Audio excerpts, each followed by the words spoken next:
जय खानदेश मंडळी. आईवरून कविता वाटाच ऐकाडतस. आज मी तुमले ना बापूरून कविता ऐकाडस. आणि ही कविता मनी लिहिली नाही. ही कविता लिहिली म्हणा मित्र विवेक शिरसाटनी. ते ना मामानी काही वाक्य टाकेलेत, काही शब्द टाकेलेत. त्या ही कविता जर आवडली तर हौश ते नाही बाकी. आज आपला कवितानं शीर्षक शे बाप. ऐका भाऊ सुनी खानदेशी भाषामा. बाप स्वाभिमानी बाना, बाप कन खर कना. त्याच्या काळजात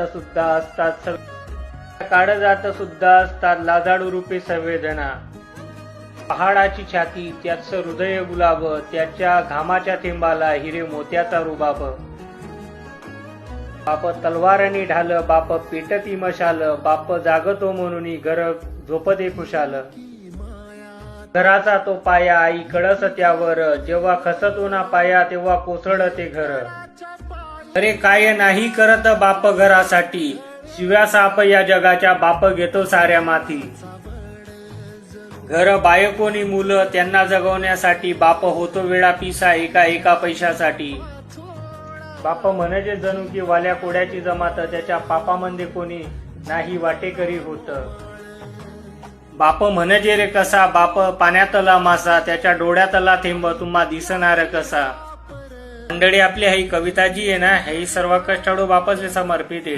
म्हणून तुम्हाला आई वडील धाडा, तुम्हाला मित्र परिवारले धाडा, फॅमिली मेंबर्सले धाडा. आणि आवडली तर लाईक, सबस्क्राईब आणि फॉलो नक्की करा. जय खानदेश मंडळी.